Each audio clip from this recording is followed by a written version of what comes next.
Welcome to another edition of Fantasy News. And would you like to support the Fantasy News channel? Because we have merch! I'm officially a sellout YouTuber hack fraud, and we have Fantasy News merch. I'm talking sweatshirts, coffee mugs, phone cases, stickers, they have pips, they have Fantasy News, they have my face. Check them out. Go in the description down below or just in the listed advertisements below the video if you don't have an ad blocker on, and check out the merchandise that I'm selling to you today. It's been great. It's very comfy, very soft. I'm actually really proud of it, and I was worried at first at Teespring's quality, but this stuff is actually really nice feeling. But see how fast I got that out of the way? Without any further ado, let's go ahead and jump into the news. And definitely the biggest news out of D23, the Star Wars Rise of Skywalker trailer dropped, and at the very end we get a glimpse of Evil Rey, which I am very confident is a misdirect from a vision or something. They've done this many times in Star Wars where you pull from a dream sequence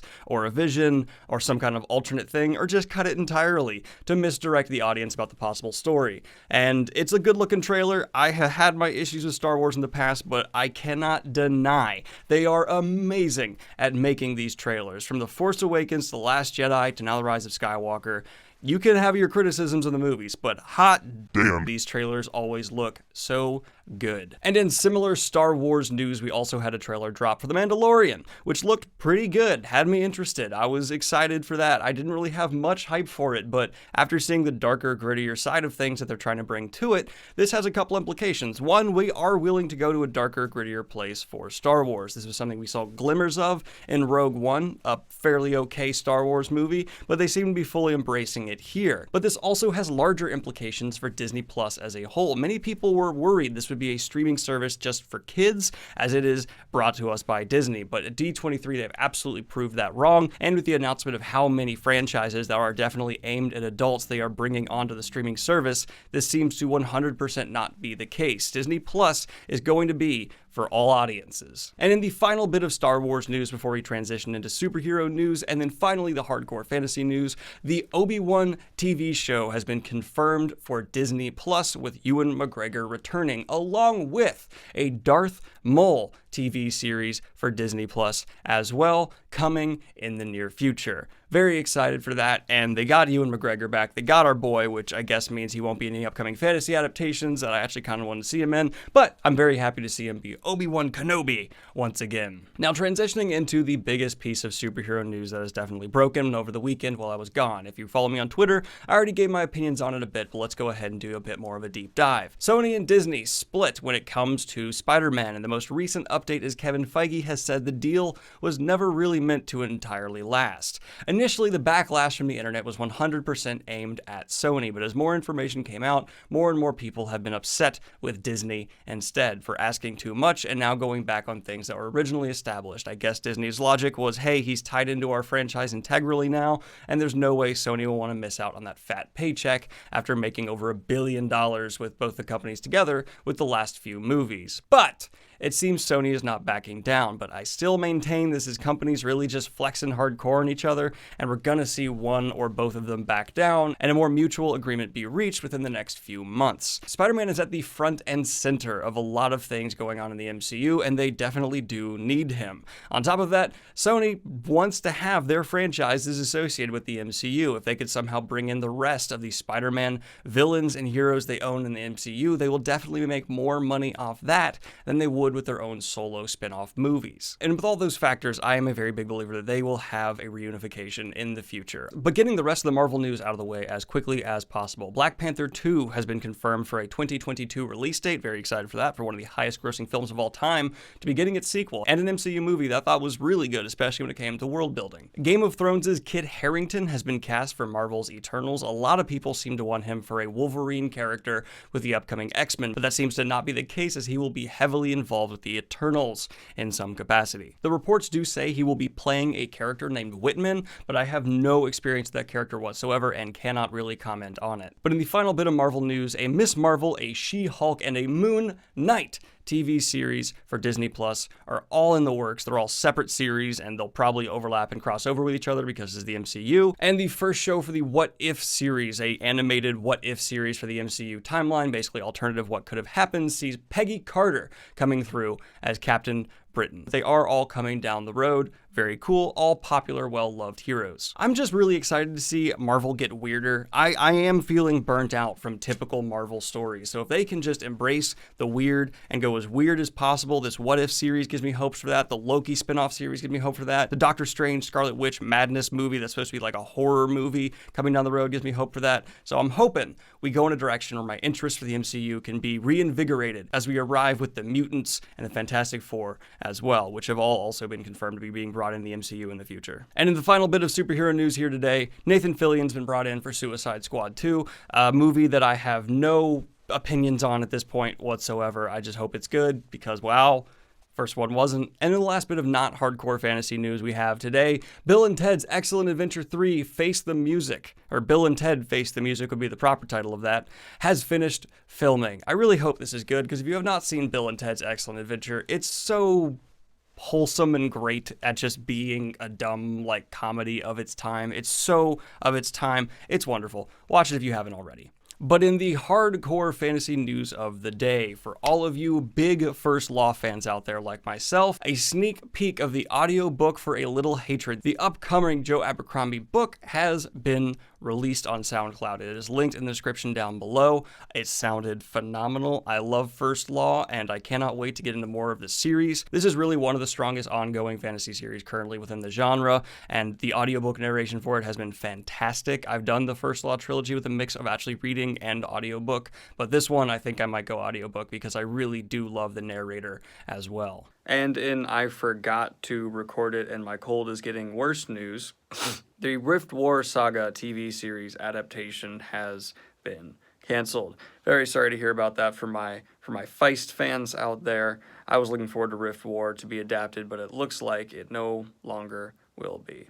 Rest in peace, another adaptation bites the dust. And in the final bit of fantasy news here today, Brandon Sanderson has come out and defended the Wheel of Time casting in his very normal, kind-hearted, wholesome way. The guy's just great. He addresses his fans so respectfully, and repeatedly now on Twitter and Reddit he has come through and said, hey, look, I like the casting and I don't see a problem with it. And really he's defended Rafe Judkins, the showrunner's artistic vision from the beginning, making it clear that yes, there have been indiscrepancies with casting, and in fantasy in general, there has been some indiscrepancies in casting. Hell, even all the way to Wolverine, which is an example Brandon Sanderson himself pulled from in one of these responses. He said Hugh Jackman was way too tall, but I don't think anyone in their right mind after all these years would say Hugh Jackman was a bad actor to cast for the character of Wolverine. He also gave reference to things that have just been adapted and changed over the years that had to be, but still their adaptations are considered some of the best of all time, such as the original Lord of the Rings trilogy and the changes it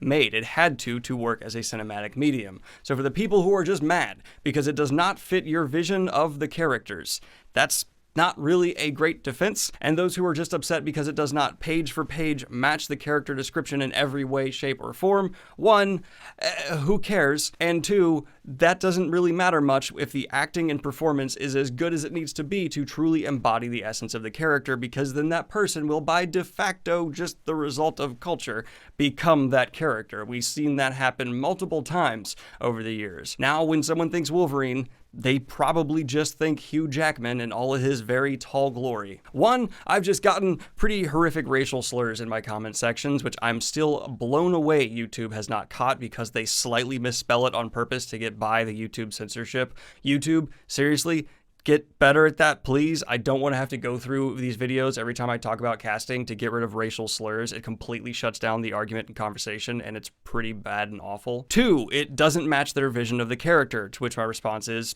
it never would have. Unless you personally sat in all the castings, which you have no right to at all, the fans have no right to cast the adaptation, it wasn't going to match 90% of people's initial visions, and people with logical brains on their head go, hey, that's fine. Heck, when I first actually saw the Lord of the Rings adaptations when I was a kid, Samwise Gamgee did not match how I pictured Sam at all, but I pretty much love Sam and the performance that was brought to his character more than any other performance within the Lord of the Rings, so I'm fine with it because I understand these are separate mediums and changes are going to be made. And the final argument I see really is several arguments wrapped up to one, basically just complaining about the look of the actors, either saying that they all look like 90210 models, which look at anyone from Game of Thrones headshots, which were headshots that were presented to us. They are made up and made to look as handsome, as beautiful as possible. They will have makeup on them, they will look less well kempt. That's how casting in Hollywood works. There's things like makeup to make people look less like a model because that's what they're trying to look like for their headshots, and it's not how they'll be trying to look for their performances in the TV show. That one I'm surprised I have to explain to people. Yes, they're all beautiful and attractive, but that is a very integral part of the Wheel of Time. All of our main characters are described as very beautiful and attractive in all kinds of ways, over and over. That is just well established. I don't know how you don't get that. So yes, they will probably make them look less modelish, but it's good they cast very good looking people because our characters are good looking. The second complaint within the whole I just don't like the way they look category is the genetics don't make sense. You have mostly black characters with a few white characters sprinkled in, and these people usually then double down and go, hey, I'd actually be more okay with it if it was all black actors across the board. But I already knew this wasn't a valid complaint because that's not how biology works, but I reached out to a couple friends of mine who work in biology, and they confirmed all it takes is a couple of families moving to this town within a few hundred years, and having that kind of genetic diversity makes sense. It can happen. And all the way back to ancient Rome, people were moving between villages. Rome itself was a fairly diverse place. Heck, it even had rulers that weren't white at times. That just happens. And in a post-medieval, which the Wheel of Time is post-medieval time with greater travel and frequency, it is very believable that a few families have moved to the Emmons Field or Devon Ride or Two Rivers as a whole area within the last few centuries and added some genetic diversity. That's how that works by logic. I also do still have a hard time believing those people really care about that kind of logic at all when you have magic systems and wolves and World of Dreams things and talking animals and stuff going on.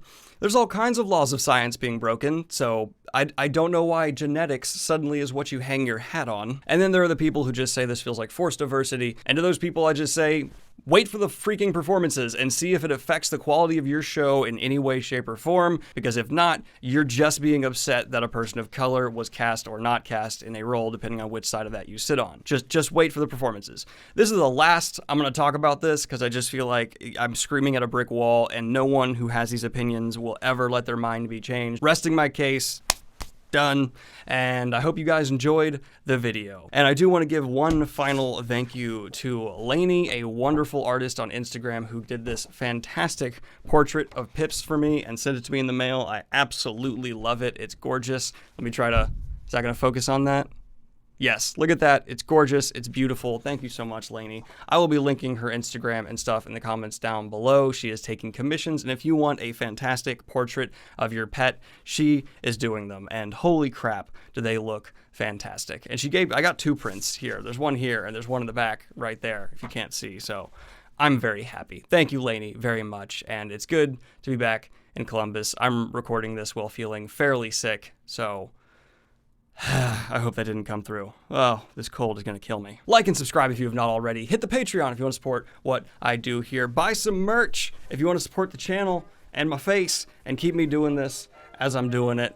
Have a good one, y'all. Peace! And I do want to give a special shout out to Josh Rowe, who edited his pledge from 5 to 10. I really appreciate the increased support. Apparently you're liking what I'm doing more and more here. I appreciate that. I also want to say just a thank you to my Patreons in general who have been so accommodating over the last couple of weeks with me just being so busy and having to push back a date of a short story release. You guys really are fantastic. There's Josh's name, it just went by. I'm feeling horrific right now. My cold is getting aggressively worse and it's like time for me to go to work. So here's to me hopefully feeling better.